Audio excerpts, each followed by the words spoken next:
Welcome to this explainer. So, did you know that up to 70% of business partnerships literally fail? It's a crazy statistic, right? Well, today we're going to take this incredibly vague corporate buzzword, strategic partnerships, and transform it into a concrete step-by-step playbook so you don't end up as part of that 70%. Because let's be totally honest here. A partnership isn't successful just because two companies post a nice little announcement on LinkedIn. We need to dig a lot deeper than that and look at how to build an actual living, breathing engine for growth. Okay, here's our roadmap for today. We'll be hitting 1. Myth versus strategic reality. 2. Finding your ideal partner. 3. Defining mutual value propositions. 4. Activating the partnership. And finally, 5. Tracking success with RevOps. Let's dive in. Starting right off with Section 1, Myth versus strategic reality. We really have to start by calling out the elephant in the room here. There is a massive, stark contrast between a basic handshake agreement and a real, structured go-to-market engine. A basic partnership, well, that's entirely passive. It's just signing a referral agreement, setting up a single affiliate link, or maybe swapping logos on a website and hoping for the best. Compare that to a true strategic partnership, which is rigorously active. We're talking about a shared pipeline, real executive support, a joint go-to-market plan, and strict operational processes. Two companies just casually agreeing to collaborate sometime in the future?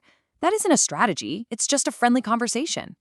The absolutely crucial point here is intentionality. A real strategic partnership is a structured business relationship. It's two organizations working together to actively create value, reach new customers, improve solutions, grow revenue, or strengthen their market position.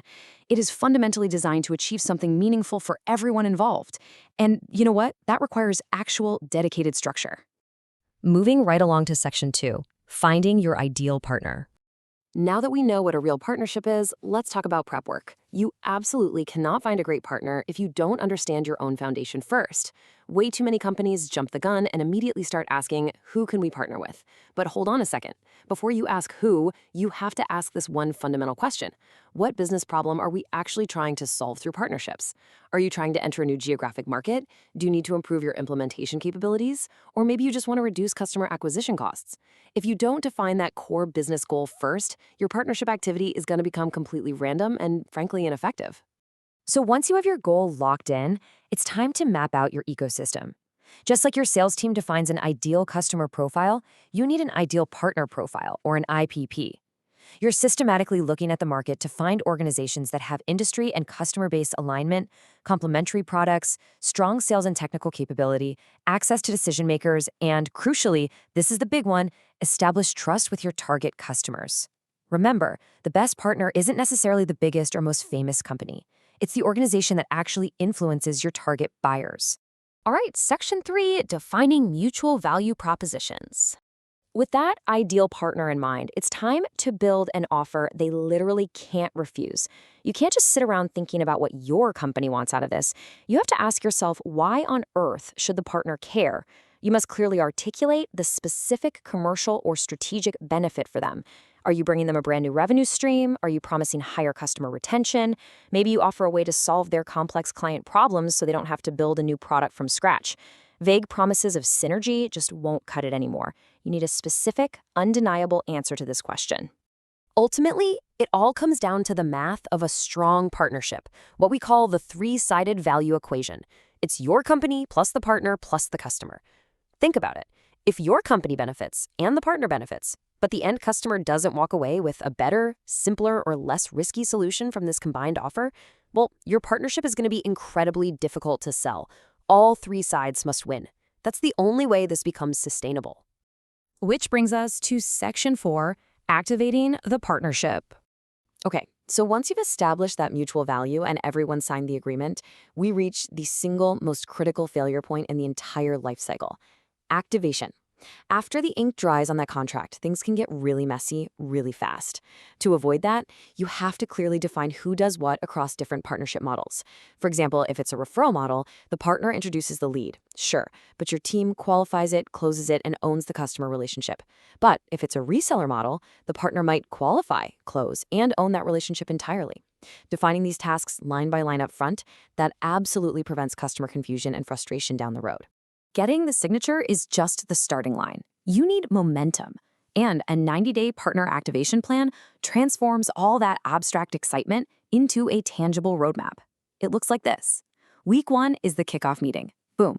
By week 4, you're creating co-branded materials. In month 2, you're launching your very first co-marketing campaign.